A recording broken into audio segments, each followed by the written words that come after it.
Hi everyone, it's Susan with Furry Feline Monsters of Mass Destruction.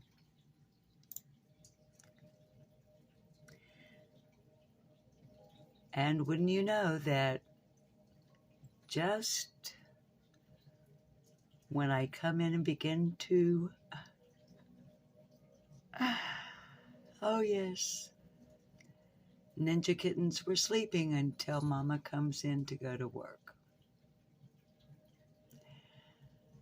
As always, I'll share links below.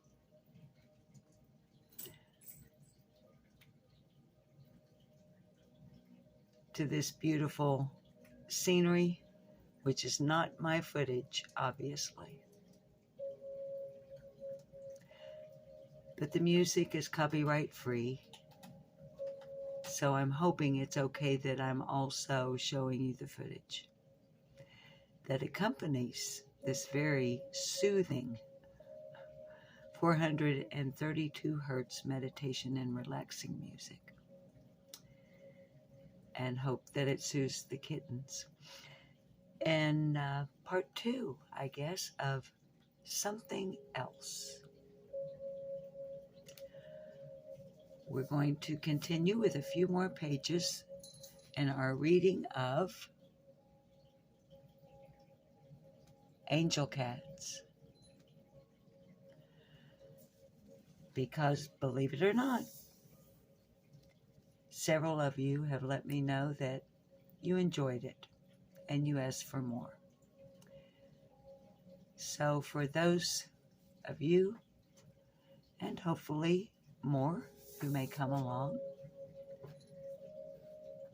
I guess we'll continue with our book, and hopefully the ninja kitten who's attempting to attack my right hand will allow me to read this evening. By the way, since this is something new, and I suppose we could say experimental, after the reading, I'm going to pull up a, around 4-minute video from my other channel. You see, before I created Furry Feline Monsters of Mass Destruction, my other channel was the only place I had to post the kitty cat videos. Also at the time, the phone, I beg your pardon, that I was using didn't have much storage capacity. And, well, most of the videos I don't have the original. As a matter of fact, I don't believe I do have any of them. I only have them on my other channel because I had to keep deleting in order to record more. So I do have very, very active ninja kittens around my ankles right now, and so I'm not sure how well this is going to go, but I'm going to give it a try.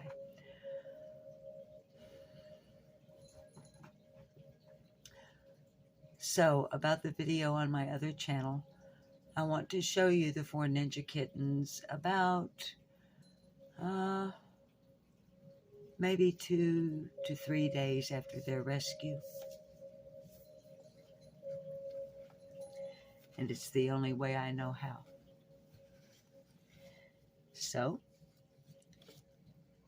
beginning on page 15 of Angel Cats, Divine Messengers of Comfort by Alan and Linda Anderson.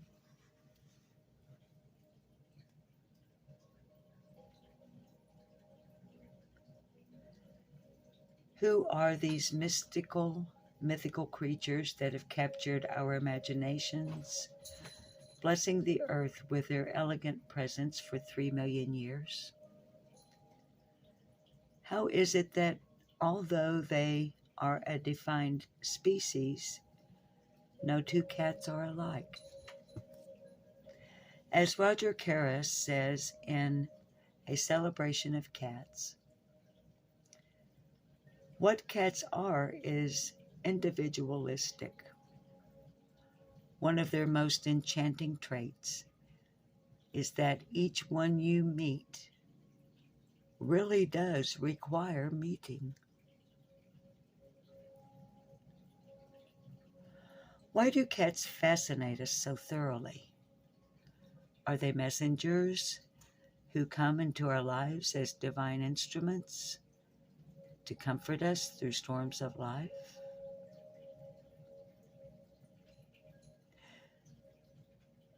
With their willingness to listen in silence and their frank, non-judgmental gaze, do they assure us that no matter what is happening, everything truly is in divine order? When they skitter around our homes with abandon, or calculatingly stalk invisible prey, are they reminding us to approach life's challenges with creativity and flexibility?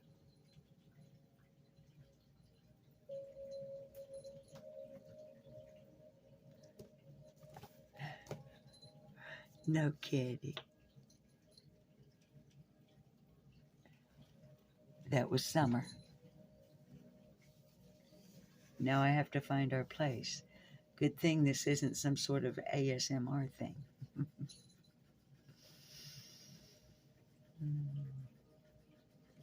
Is there something so extraordinarily spiritual about the cat kingdom that, if we observe, recognize, and apply what cats know, we can become more joyful, balanced, and loving human beings? Cats have experienced the gamut from veneration to condemnation. They were worshipped as gods in ancient Egypt and executed as companions of witches in the 17th century. During the time of the pharaohs, the entire human family mourned the death of its cat by shaving off their eyebrows to express deep loss, then mummifying and burying the cat's corpse in sacred ground.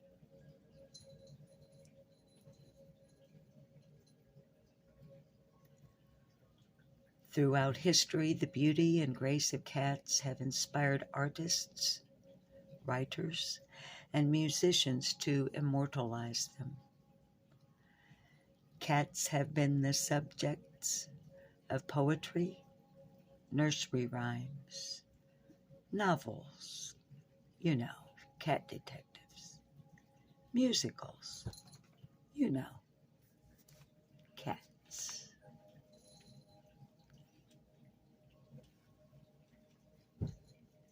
Summer again.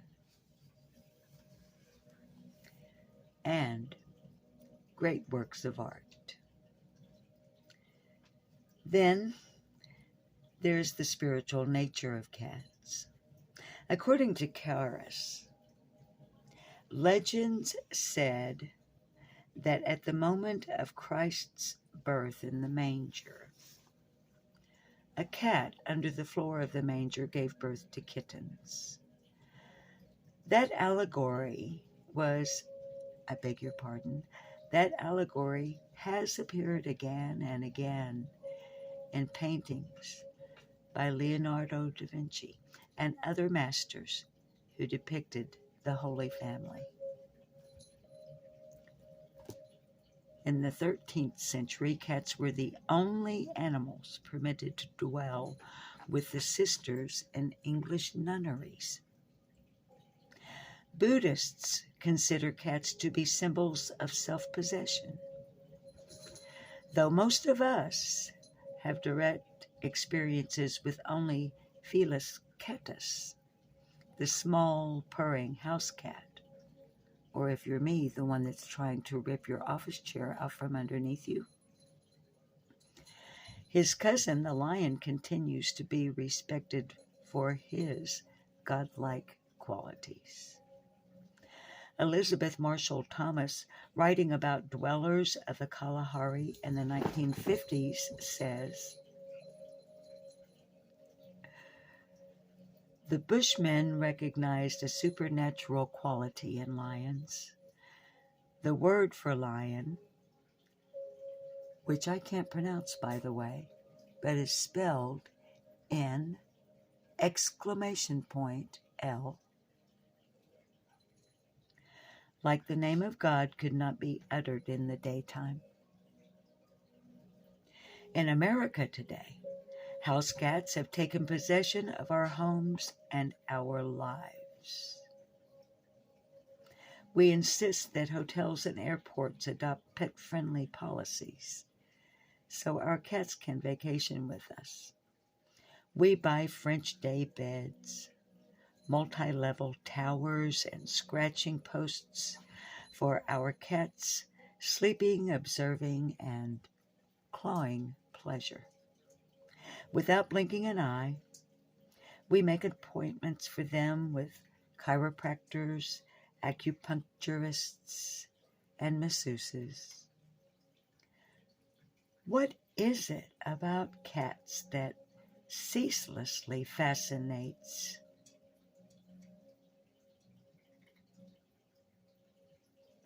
and makes them our essential companions?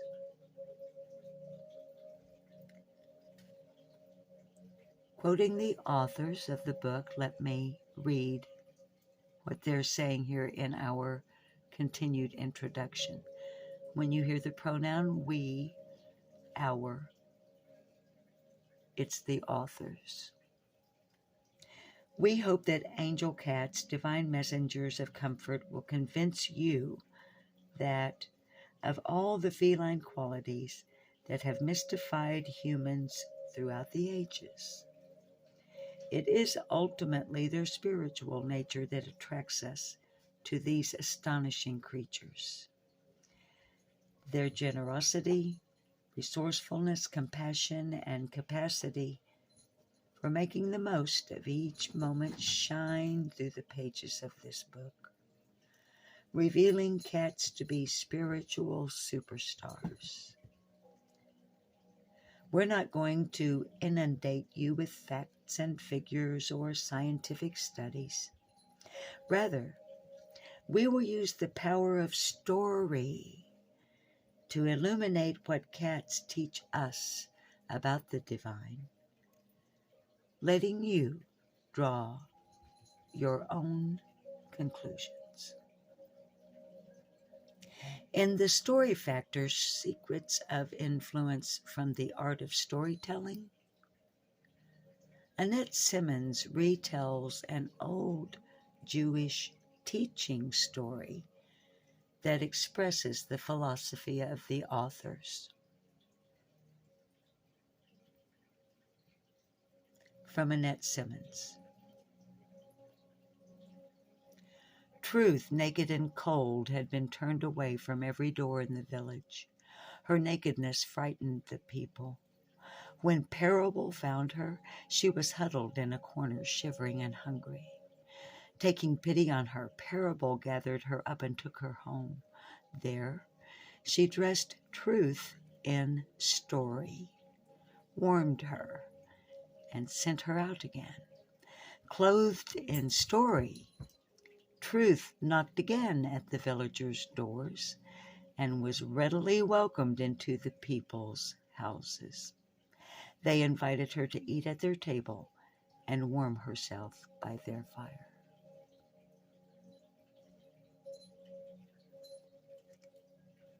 Continuing with Alan and Linda Anderson. We invite you to warm yourself by the fire of truth as you read this book and to apply the lessons in each story to your own life. Allow yourself the cat-like pleasure of savoring these true, often miraculous accounts by reflecting on the meditations that follow them. If you've ever lived with cats, you're sure to recognize their influence on the work of the authors. We wrote this book with the counsel and encouragement of our own cat companions. Speedy is a multicolored, big-hearted train engine purring tabby. Cuddles is his petite, black and white adopted sister, who contorts her body into yoga-like poses while liberally and vocally dispensing wise opinions on just about everything. In the Ask Cuddles sections of this book, you'll be treated to some of this big soul in a tiny body's thoughts, as interpreted, of course, by the authors. So, curl up with your own cat friends and anticipate a good read that may, at times, be startling and even a bit unsettling. Your cats will thank you for reading about their brethren. They might dignify you with a lick and a purr if you begin to comprehend the extent of their spiritual nature. You'll become elevated, maybe even equal, in their eyes as you come to understand the purpose of cats. Your cat companions will be gratified as you realize why they have come into your life at exactly the right times and in just the right ways, bringing the special gifts that only cats can offer. Next time, Chapter 1, Is Life Better When We Curl Up Together? Two are better than one, for if they fall, one will lift up his companion. Ecclesiastes 4, 9 through 10.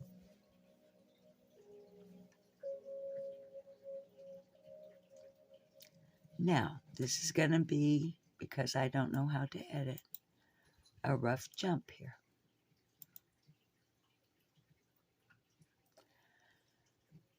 But this is what so far I have been able to compile onto a playlist, and I've shared the link on our community tab here on Furry Feline Monsters of Mass Destruction. As you can see, it's from my other channel. And I just want to share the Ninja Kittens 10 months ago.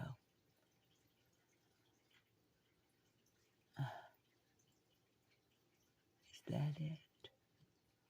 Or is it this one? Okay, I'm going to go with this one.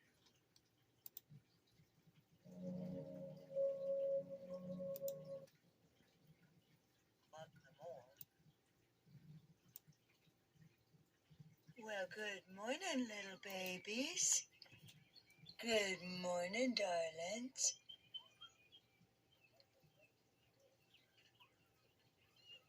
Ginger just went in. She's been out for several hours.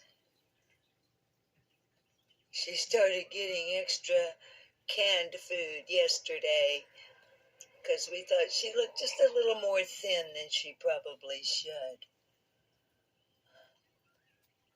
It's a lot of work feeding 4 little hungry babies. Anyway, y'all, I want to do our garden stroll today. However, I don't know what to say. It's very rare for old Liplock Namor. Now I'm going to turn the audio down because I have no idea what I'm going to say. I just wanted you to see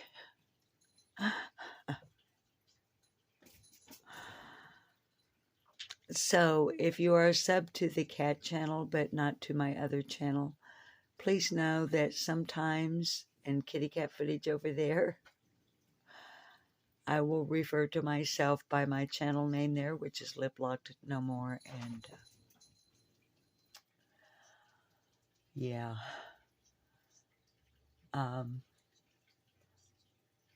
That's Ginger Snap.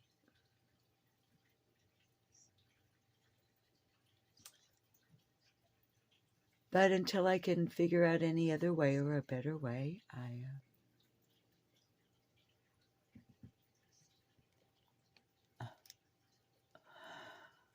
my word. It's hard to believe how much they've grown. So that's part of one.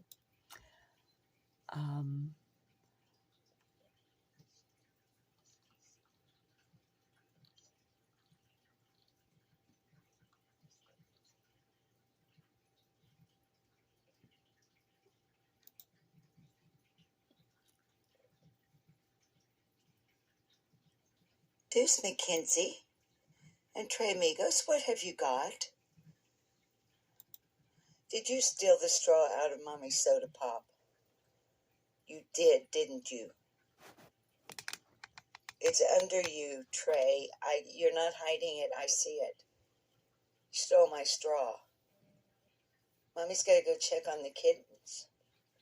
We got to go see what the kittens are doing. Mama just went in. She had her morning food and water and exercise. Mr. Bob ran an industrial strength extension cord all the way from the barn so that the kittens could have a fan. That's the boss for you. Oh, what's happening here? What's going on? Got a couple of babies having breakfast. I see some eyes open. I see some open eyes on the kitties.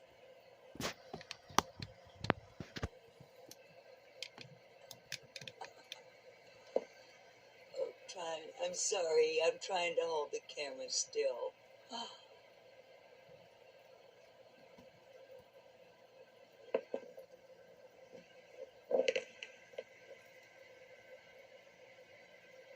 You other two babies better get up and eat. Lazy bones, you must have your belly full.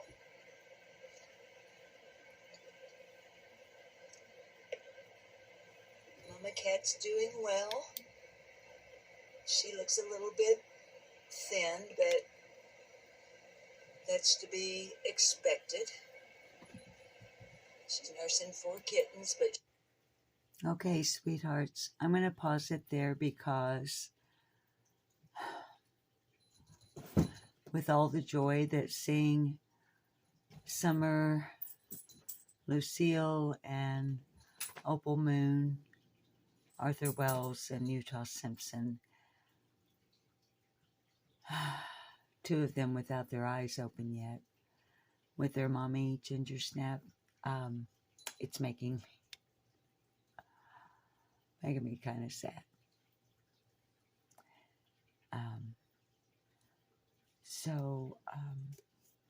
But doesn't she resemble a lot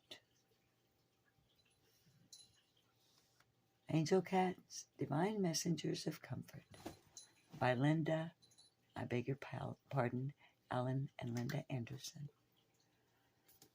Thank you all so much for being here and for putting up with the noise that is now being created by these same 4 rescued babies,